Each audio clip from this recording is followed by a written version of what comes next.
Today I'm going to be installing a Victron 712 Bluetooth battery monitor so that we can find out exactly how much power we're using in our RV and, more importantly, how much power we actually have left in our batteries. I'm Jeff. Kathy is running some errands, and I've got my friend Adam here to help me today. This is Miles and Smiles.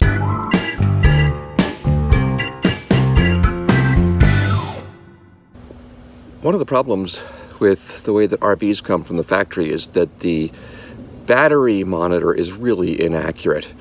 Although it says that it's full, half full, quarter full, that really doesn't mean much of anything. It's kind of some kind of a rough estimate, and if you're actually using the battery at the time or if it's being charged at the time, those measurements are completely off. So I've gone ahead and purchased this Victron 702 battery monitor. The Victron 702 is able to give me the state of charge of the battery at any given moment, whether or not it's being used by supplying power to the RV at the moment or whether it's being charged at that moment. Not only that, it can tell me exactly how much power is being drawn at any given moment.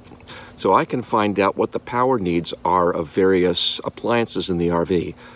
This way we can get a much better sense of what our power usage is, what our power needs are, and it can help us make a decision about what to do with the option of installing solar power into the RV. My plan is to install the battery monitor just inside the RV steps here where I can see it coming in and out. It happens that it's also a Bluetooth monitor, so I don't have to be able to see it. I can just pull it up right on my phone. And that can be really helpful if I'm busy taking care of this guy or a Mitzi or one of the other dogs. Installation instructions. A complete manual in, wow, lots of different languages. Here is the actual battery monitor itself. Here is a shunt that you use to connect the battery to the battery monitor. I'll show you how that works once I figure it out myself. An extra mounting bracket, depending on how you want to mount the battery, and a few essential cables. The battery monitor is going to attach to the negative post of the battery. And you can see that the negative cable goes through this hole and back underneath the chassis. I've got to decide whether I'm going to install the shunt that comes with it to this metal wall here, or somewhere else inside this monitor, or underneath the chassis where this cable goes through. I'm thinking I probably want to put it in this box so it's a little bit more protected. I'm not going to be doing anything with the positive cables, just this one negative cable, which will allow the monitor to tell how much energy is flowing through the system at any given time.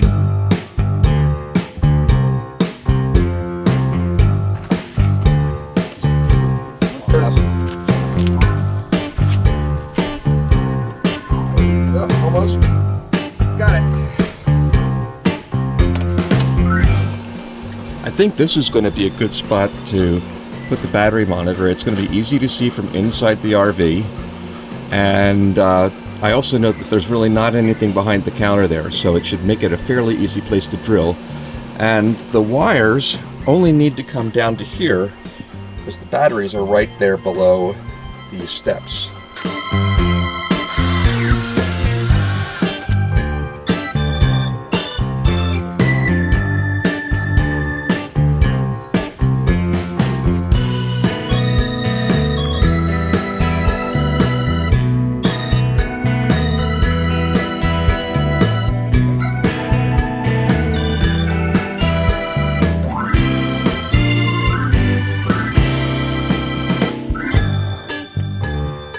We need to install this shunt down in here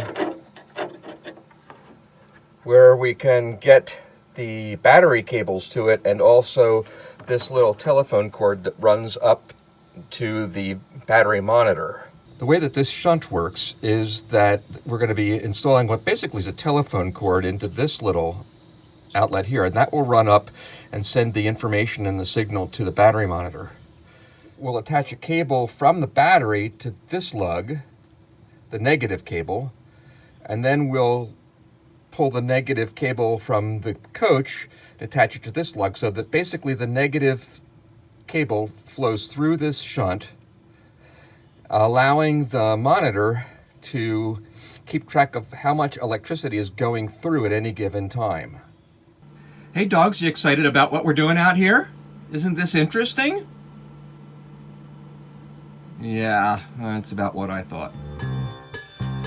As with most projects that are supposed to take about an hour, this is taking, 3 or 4 hours. That's the way it goes. There's always complications, and the idea of trying to run wires back through the cabinets and things like that in this RV it's just challenging, because there's a lot of hollow spaces and it's not easy to figure out what goes where and where you can run things safely.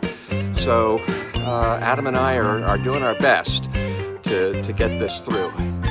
Down here is where the battery's coming underneath the coach into the storage compartment, and up here is where it's going through the ceiling into the kitchen cabinet.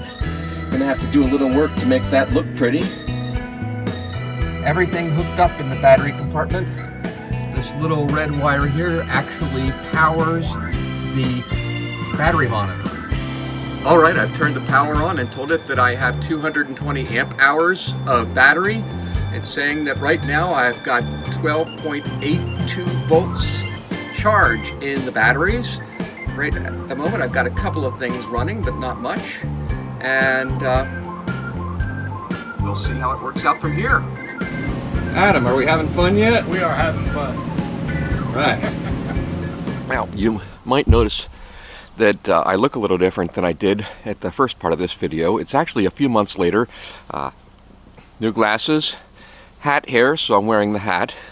But I've put off finishing this video because I really wanted to get a chance to put our Victron battery monitor to work before putting the video out there for you folks. I wanted to let you know, how is it working for us? Is it really worth the investment in money and time and labor? What information does it really provide? So that's what we're going to look at this point in the video. One of the benefits of the Victron is when you're doing something like we're doing right now, which is we are dry camping. We are boondocking in Central Florida at the Deep Creek Preserve, which is a Florida Water Management District campground, and you'll see that in a different video. But when we're dry camping, it's very important for us to be able to keep track of how much energy we have left in our batteries, how much we're using, whether there's something on that we forgot is on and we're suddenly draining a lot of power, and whether our solar panels are providing as much power in as what we're spending taking out. Problem with lead acid batteries is that they are notoriously difficult to know just how much power there is left in the battery. If there's anything drawing power at all, a volt reading will not give you an accurate measure of the remaining capacity in the battery. The best way to measure the capacity of a battery is to have it with having no draw and no charge for about half an hour. Then you can measure the voltage in the battery, and depending on what that is, you could see how much power there is left in it. And there are little charts that show you how to do that.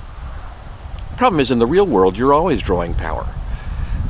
Our coach has a water pump. Well, even if the water pump's not operating, it's drawing a little bit of power.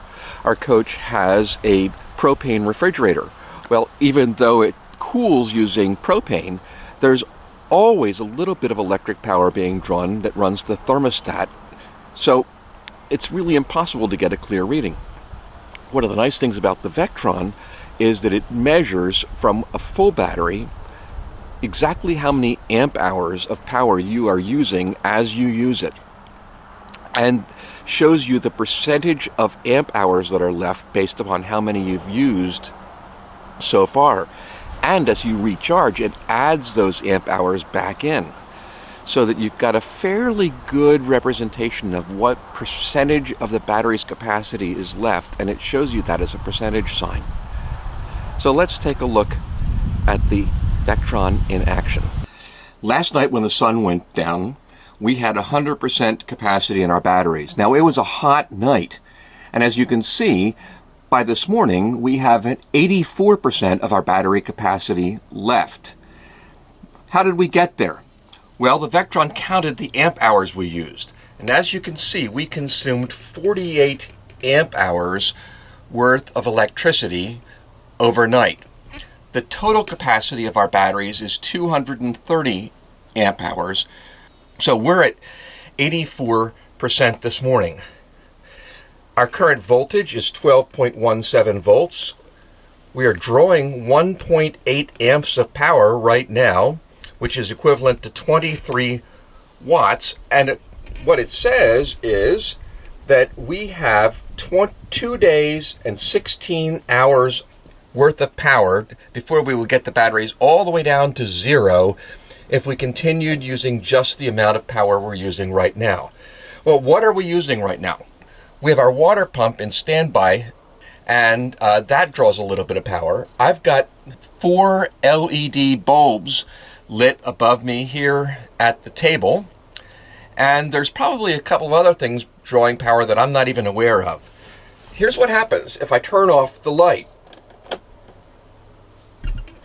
Immediately you can see that turning off 2 of our LED bulbs reduced our current that's being drawn down to 1.3 amps. They don't use much power. Turn it back on, and now we're drawing 1.8 amps. Very, very small difference. Now I'm going to go and turn on some of our regular incandescent bulbs in the bathroom, and then I'll turn them off again.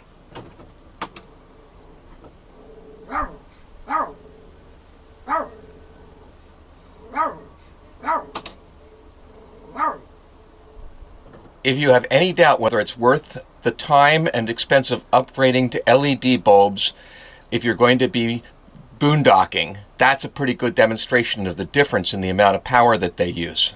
In addition to this basic information, you can see a history of the power that you've used, our deepest discharge, our last discharge, our average discharge. A lot of this information doesn't mean a lot to me, but perhaps it's just because I haven't yet encountered the situation where I need to use it. Is installing a Victron battery monitor worth it? I'd have to say that for us the answer is definitely yes. For one thing, it gives me peace of mind. I just know how much battery capacity I have left, so I don't have to worry whether we're going to make it through the night if we're running our furnace or if we're running fans. I know when I need to stop and turn on the generator to recharge the batteries. I know how well our solar system is working, and we're going to do a completely separate video about that. I can see which of our appliances are working efficiently and which ones are not. So we might make a decision when we're dry camping that we'll use this appliance, but we won't use that. We'll use these lights, but we won't use those lights in order to save energy. Or, on the other hand, I might be able to say, you know what, we've got plenty of power right now. Go ahead and use the brighter light. Go ahead and charge the phone or whatever it might be, because we've got plenty of power to do so. I would definitely recommend that if you get one of these, that you get the Bluetooth version that allows you to see what's going on your phone. It's a lot easier than pushing buttons and scrolling through for the little LCD display that is mounted in the RV. You can get a much greater wealth of information. You can carry it with you outside of the RV. You don't have to be in one spot. It's definitely worth it. It's easy to check. Now, Kathy might disagree. She might say, Jeff, are you checking the battery again? And I would have to say yes, but it's not out of anxiety. It's just out of interest. It's a fun gadget. If you do decide to get one of these, I would like to ask you to do us a favor. Consider, if you're going to buy it from Amazon, check out the price. If that's the best price, would you link to it using the link down below in the comments section of this video? When you purchase something from Amazon using the link below our video, we get a very small commission from Amazon, but if enough people do that, that adds up, and hey, we've been able to buy lunch a couple times based upon our Amazon commissions. The important thing for you to know is that it doesn't cost you anything more. You get the same price, but Amazon gives us a small little commission. If you liked the video, please give us a thumbs up.